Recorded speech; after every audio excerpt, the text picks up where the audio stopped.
আমি ইঞ্জিনিয়ার রহমতুল্লাহ আপনাদের সবাইকে স্বাগতম জানাচ্ছি।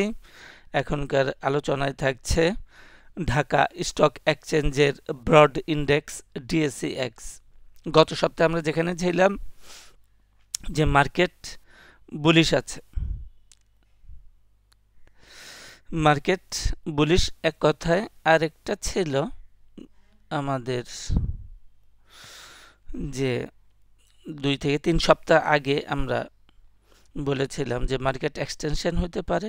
এক্সটেনশন হইলে পরে বর্তমানে যে ভলিউম বা ডেইলি টার্নওভারের প্যাটার্নটা আছে, যে পরিমাণটা আছে, এটা বাড়তে হবে।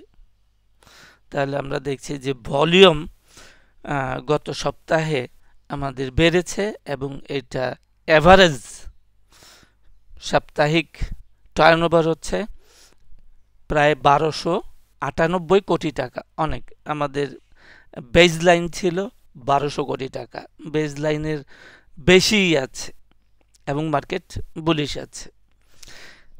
তো 1298 বা 1300 কোটি টাকা প্রকাশ করে যে মার্কেটের ছোট বড় পার্টিসিপেশন অ্যাক্টিভ আছে, যথেষ্ট আছে, এবং সবাই আমরা মানসিকভাবে বুলিশ সেন্টিমেন্ট মার্কেটে বিরাজ করছে, মার্কেট বুলিশ আছে।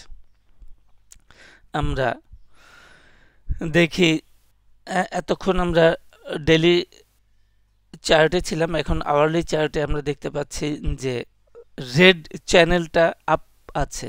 So market is up, market is bullish. এর বাইরে আমাদের আরও কিছু অবজারভেশন আছে। এই অবজারভেশনের মধ্যে হচ্ছে যে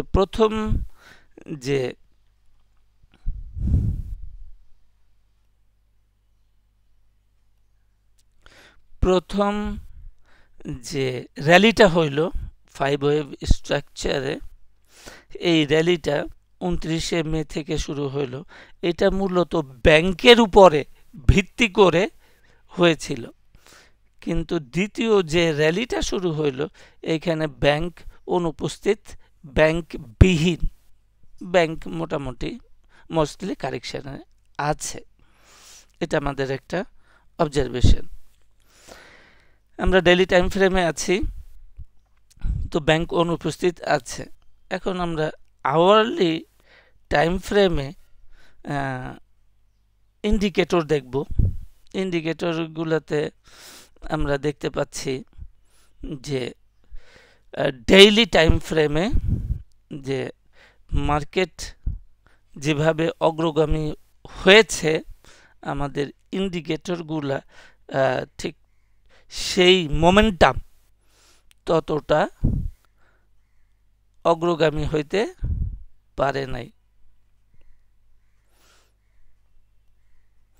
বোথ আরএসআই, যেটা অসিলেটর 0 থেকে 100-এর মধ্যে ওঠানামা করে, আর মাঝেরটা হচ্ছে এমএসিডি।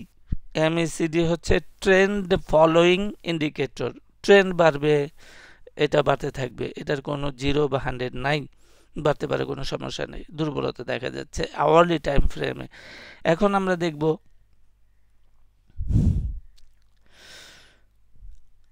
এতক্ষণ আমরা ছিলাম ডেইলি টাইম ফ্রেমে, এখন আওয়ারলি টাইম ফ্রেমে চলে আসলাম। আওয়ারলি টাইম ফ্রেমে আমরা দেখি যে ছোট টাইম ফ্রেমে আমাদের যেখানে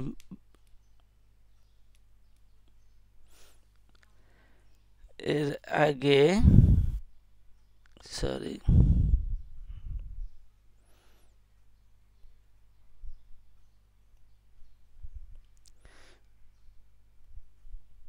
এখানে আমরা ওয়েব এ বলেছিলাম, এটা ওয়েব বি।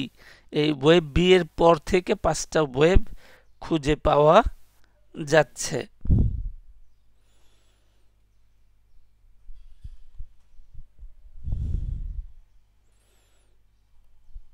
এটা ওয়েব বি ছিল 1, 2, 3, 4 and 5। তাহলে আমরা দেখি যে এটা ছিল ওয়েব 3। ওয়েব 3 এবং 5 এর মধ্যে অসিলেটরে ডাইভারজেন্স আছে এবং ট্রেন্ড ফলোয়িং ইন্ডিকেটর MACD তেও ডাইভারজেন্স আছে এবং সেল সিগন্যাল আছে। সুতরাং পাঁচটা ওয়েভ ছোট টাইম ফ্রেমে হওয়ার পরে একটা দুর্বলতা দেখা যাচ্ছে। এখন আমরা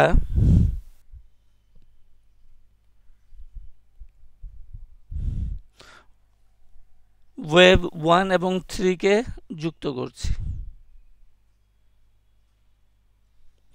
এবং 2 এবং 4 কে যুক্ত করছি। তাহলে দেখা যায় যে আমাদের price action of DSE X এটা দেখা যাচ্ছে যে একটা ওয়েজ শেপ প্যাটার্ন বা ডায়াগোনাল তৈরি করেছে এবং আমরা দেখলাম যে মার্কেট বাড়ছে, মার্কেট বুলিশ, কিন্তু এটা ব্যাংকবিহীন একটা এবং ইন্ডিকেটরে দুর্বলতা রয়েছে 2। সুতরাং এখানে যে ওয়েভ 4 আছে, এই ওয়েভ 4টাই হচ্ছে গিয়ে এখন আমাদের একটা কার্যকরী সাপোর্ট, এটার একটা নাম দেওয়া যেতে পারে। এটাকে আমরা যেহেতু ছোট টাইম ফ্রেমে আছে এবং এটা একটা সাপোর্ট, এটাকে আমরা কুইক QUIC কুইক কি সাপোর্ট, কুইক কি সাপোর্ট বলতে পারি। কুইক কি সাপোর্টটা আছে 5580-তে, at 5580।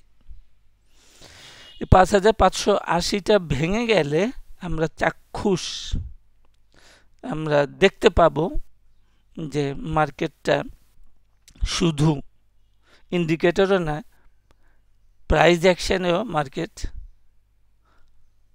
কি আছে, মার্কেট ডাউন আছে, রিস্ক ইন ডাউন সাইড আছে।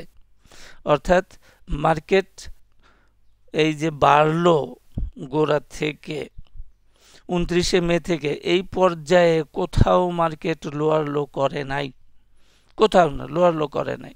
সুতরাং এই পর্যায়ে এসে যদি মার্কেট যখন লোয়ার লো করবে তাহলে এইটাই আমাদের রিস্ক শুরু হইল। We are in risk in down side.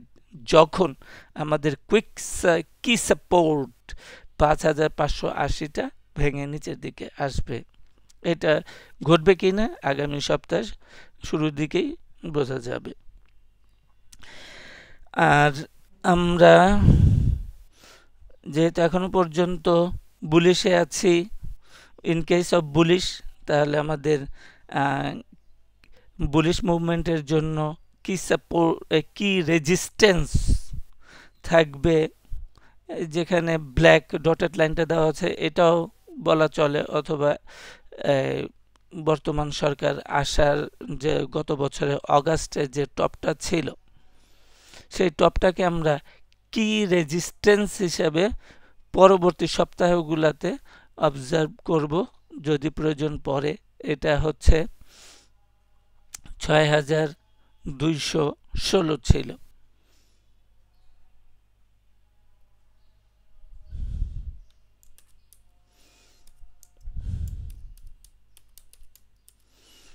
কি রেজিস্ট্যান্স এট 6216তে হাই আছে। এটা আমাদের কি resistance in case of bullish movement. তাহলে দিন শেষে হলো যে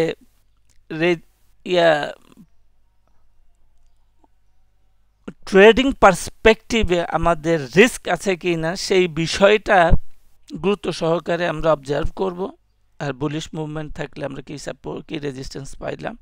আর ইন এনি কেস যে ঘটনাগুলো ঘটুক না কেন, আমাদের যে এর আগে আমরা ওয়েভ 4-এ আমরা কি সাপোর্ট 5294 এবং ক্রিটিক্যাল সাপোর্ট, যেখানে আমরা একটা ছোট 5 মিনিটস চার্টে এখানে একটা ট্রায়াঙ্গেল দেখেছিলাম, সেটা হচ্ছে আমাদের ক্রিটিক্যাল সাপোর্ট বরাবর থাকলো এবং এগুলা বহাল আছে, অ্যাক্টিভ আছে।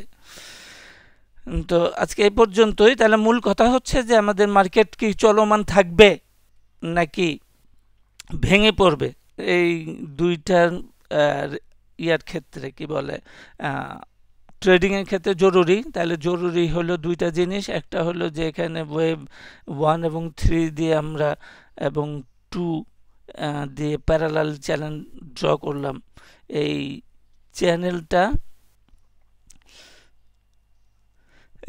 চ্যানেলটা ভাঙলে পরে এবং একটা যে চ্যানেল ভাঙলেও এটা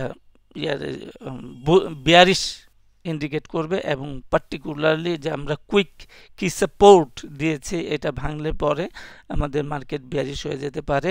এখানে রিস্ক ইন ডাউনসাইড আছে, এই বিষয়টা ট্রেডিং পার্সপেক্টিভে খুব একটু জোর দিয়ে অবজার্ভ করা দরকার।